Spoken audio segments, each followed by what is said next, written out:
काफ़ी सारी प्रेग्नेंट महिलाओं के सवाल होते हैं, अगर उनकी डिलीवरी काफ़ी आसपास होती है तो कैसे टिप्स को फॉलो करें जिससे डिलीवरी आसान हो जाए, जिससे डिलीवरी सेफ हो, नॉर्मल डिलीवरी हो, कोई कॉम्प्लिकेशन बच्चे को या माँ को ना हो।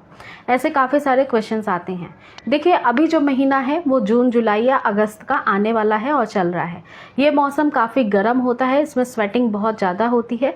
कुछ टिप्स मैं आपको ज़रूर शेयर करूँगी जिस चीज़ों को आपको ध्यान में रखना है, जिन चीज़ों की मदद से आपकी डिलीवरी बहुत आसानी से होगी, बहुत हेल्प मिलेगी। और ये टिप्स फॉलो करना बेहद इम्पॉर्टेंट भी है अगर आप एक नॉर्मल डिलीवरी या सेफ डिलीवरी चाहती हैं। तो देखिए, जैसा कि मैंने बताया कि गर्मी का मौसम है और इस समय स्वेटिंग बहुत होती है, पसीना बहुत आता है। किसी भी प्रेग्नेंट महिला को अगर स्वेटिंग बहुत ज़्यादा आती है, इसका मतलब है कि उनके शरीर से पानी बाहर निकल रहा है और पानी की कमी आपके शरीर के अंदर हो रही है। इस वजह से प्रेगनेंसी के दौरान बॉडी को हाइड्रेट रखना बहुत ज़रूरी है। एक प्रेग्नेंट महिला को लगभग मिनिमम 3 लीटर पानी एक दिन में ज़रूर पीना चाहिए। तो आपको 3 लीटर पानी किसी भी तरह से पीना ही है। साथ ही साथ आपको सीजन के जो भी फ्रूट आ रहे हैं उसके जूसेस का सेवन करना, या फिर जो भी तरल पदार्थ होती हैं जो हेल्दी होती हैं, जैसे दूध से बनी हुई चीज़ें, दूध, दही, छाछ, इन सभी चीज़ों का आपको सेवन ज़रूर करना चाहिए। आप चाहें तो चावल के माड़ का भी सेवन कर सकती हैं, ये भी बहुत फ़ायदा पहुंचाता है प्रेगनेंसी के दौरान, आपके बॉडी को हाइड्रेटेड रखता है और कभी भी आपके बॉडी में पानी की कमी नहीं होती है। अगेन, अगर आपके गर्भ में पानी बहुत कम हो जाता है तो बच्चा भी इससे काफ़ी ज़्यादा असुरक्षित हो सकता है, क्योंकि बच्चा भी पानी की थैली में ही होता है। तो इस वजह से आपकी इम्यूनिटिक फ्लूइड भी अगर सही चाहती हैं कि लेवल मेंटेन रहे तो इसके लिए पानी अच्छे से पीना ज़रूरी है। दूसरी बात का ध्यान रखिए कि अगर आपकी डिलीवरी काफ़ी नज़दीक आ गई है और होने ही वाली है तो वॉकिंग करना बहुत ज़्यादा इंपॉर्टेंट है। वॉकिंग एक बेस्ट एक्सरसाइज है प्रेग्नेंट महिला के लिए आखिरी के कुछ दिनों में, बिकॉज इससे आपके बेबी का हेड डाउन होने में हेल्प मिलता है। जब बच्चा हेड डाउन अच्छे से करता है तभी नॉर्मल डिलीवरी हो पाती है। तो इसलिए वॉकिंग करिए, लगभग 40 मिनट सुबह या शाम वॉकिंग आपको ज़रूर करना चाहिए। तीसरी बात का ध्यान रखिए कि हाइजीन रहना बहुत ज़्यादा ज़रूरी है। हाइजीन का ख्याल रखना बहुत ज़्यादा एक प्रेग्नेंट महिला को ज़रूरी है। कई बार प्रेगनेंसी के दौरान इन्फेक्शन हो जाते हैं और इन्फेक्शन की वजह से आपको नॉर्मल डिलीवरी में भी कॉम्प्लिकेशन हो सकता है। ये इन्फेक्शन आपके यूट्रस के अंदर बेबी को जाकर नुकसान भी पहुंचा सकते हैं और ये बेसिकली हाइजीन ना रहने की वजह से होता है। प्रेगनेंसी के दौरान आपको डिस्चार्ज ज़्यादा आते हैं। अगर आप पैंटी कॉटन नहीं वेयर करती हैं तो ये डिस्चार्ज इन्फेक्शन कर सकता है। अगर वॉशरूम यूज़ करती हैं साफ़ पानी से, आप अगर पेशाब भी जा रही हैं और साफ़ सफाई का ध्यान नहीं रख रही हैं, वॉश नहीं कर रही हैं अपने निचले प्राइवेट अंगों को, तो फिर दिक्कत आ सकती है। इस वजह से हाइजीन का बहुत ध्यान रखिए और अगर डिस्चार्ज ज़्यादा होती है पैंटी लाइनर का इस्तेमाल करिए। और हाइजीन मेंटेन करना प्रेग्नेंट महिला के लिए इम्पॉर्टेंट इसलिए है क्योंकि उनको 2 प्रकार के इन्फेक्शन होने के बहुत अधिक चांसेस होते हैं। एक ईस्ट इन्फेक्शन होता है, दूसरा यूटीआई यानी यूरिनरी ट्रैक्ट इन्फेक्शन के चांसेस बढ़ जाते हैं। इसके अलावा प्रेग्नेंट महिला की डिलीवरी अगर बहुत पास है तो उनको अपने वेट का भी ध्यान रखना बहुत ज़रूरी है। अगर वेट आपका बहुत कम है या फिर वेट आपका बहुत तेज़ी से बढ़ रहा है, ये दोनों ही कंडीशन में नॉर्मल डिलीवरी पॉसिबल नहीं हो पाती है। अगर आपका वेट बहुत तेज़ी से बढ़ रहा है, इसका मतलब आपको शुगर का इस्तेमाल कम करना है, मीठा कम खाइए, बाहर की तली हुई चीज़ें कम खाएं, तो इससे आपका वेट आपका मेंटेन रहेगा, एक आइडियल वेट रहेगा। वेट अगर बहुत कम है तो अपने डाइट में प्रोटीन वाली चीज़ों को इंक्लूड करिए, बढ़ाइए। स्पेशली आपको डॉक्टर भी प्रोटीन के कुछ सप्लीमेंट्स दे सकते हैं, रेकमेंड कर सकते हैं, जो कि समय से लेना इंपॉर्टेंट है। हेल्दी डाइट लेना बहुत ज़्यादा ज़रूरी है जिससे शरीर मजबूत रहे और आपकी रिक्वायरमेंट जो फिल होनी चाहिए एक स्वस्थ डिलीवरी के लिए, एक स्वस्थ प्रेगनेंसी के लिए, वो हो सके फुलफिल। इसके अलावा ध्यान रखिए कि कई बार प्रेगनेंसी के दौरान स्ट्रेस बहुत होता है।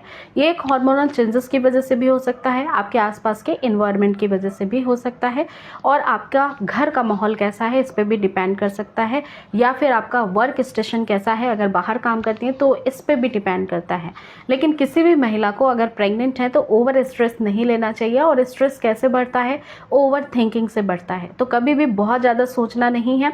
जो भी आपको परेशानी है डॉक्टर से साझा करिए और साथ ही साथ जो भी चीज़ें आपके आसपास हो रही हैं उसको पॉजिटिवली लेना, फील करना ज़रूरी है।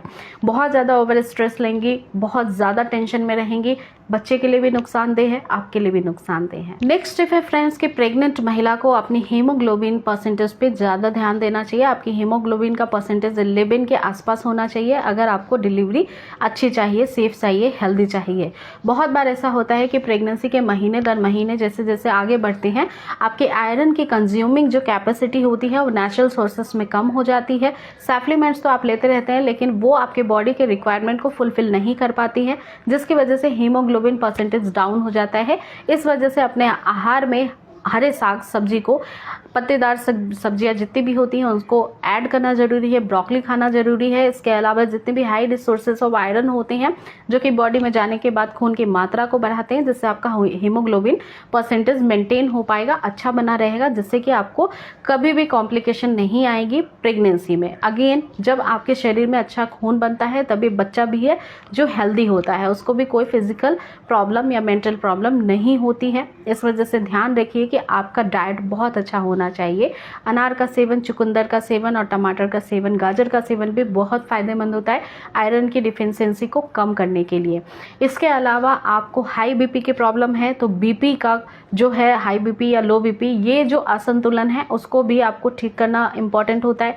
थायराइड की प्रॉब्लम है, आपको मेडिसिन प्रोवाइड करेंगे डॉक्टर, वो आपको टाइम से लेना बहुत ज़्यादा इंपॉर्टेंट होता है। अगर आपको शुगर की प्रॉब्लम है तो फिर इसे भी कंट्रोल करना इंपॉर्टेंट है और इसके लिए आपको डॉक्टर जरूर कोई ना कोई मेडिसिन देते हैं, तो समय से उसे लेना बहुत ज़्यादा इंपॉर्टेंट है। साथ ही साथ ध्यान रखिए कि एक अच्छी नींद आपके शरीर को बहुत आराम पहुंचाती है और आपको मजबूती भी देती है, तो अंदर से स्ट्रांग रहना बहुत इंपॉर्टेंट है अगर आपकी डिलीवरी पास आने वाली है। कुछ एक्सरसाइजेस बता रही हूँ जो काफ़ी हेल्प करती है डिलीवरी को आसान बनाने में, जिसमें कि duck walk exercise, squat exercise, butterfly exercise और ब्रीदिंग एक्सरसाइज हर प्रेग्नेंट वुमेन को करना ही करना चाहिए, मस्ट है। और ये आप चाहें तो डॉक्टर से कंसल्ट करने के बाद भी कर सकती हैं। अगर आपकी रिस्की प्रेगनेंसी है तो कुछ एक्सरसाइजेस जो डॉक्टर रिकमेंड करते हैं वही आपको करना चाहिए। अगर हेल्दी प्रेगनेंसी है तो ये जो एक्सरसाइजेस मैंने बताए हैं वो आप बिल्कुल आराम से कर सकती हैं। ज़्यादा नहीं करना है, जितना हो सके उतना ही करिए। इससे आपके बच्चे को नीचे की तरफ खिसकने में बहुत मदद मिलती है और जिससे कि नॉर्मल डिलीवरी के लिए आपका जो सर्विक्स होता है या फिर आपका जो पेल्विक मसल्स होता है वह स्ट्रांग और फ्लेक्सिबल होता है। सो फ्रेंड्स, ये सारे ही टिप्स आपके लिए काफ़ी हेल्पफुल साबित हो सकती हैं अगर आपकी डिलीवरी काफ़ी पास आ चुकी है। तो इम्पॉर्टेंट है कि इन टिप्स को ज़रूर आप रेगुलर बेसिस पे फॉलो करिए और बिल्कुल स्ट्रेस फ्री रहिए। आई होप फ्रेंड्स कि आपको ये वीडियो पसंद आई होगी, तो लाइक शेयर सब्सक्राइब करना चैनल को बिल्कुल भी ना भूलें। मैं मिलती हूँ नेक्स्ट वीडियो के साथ। Thank you so much.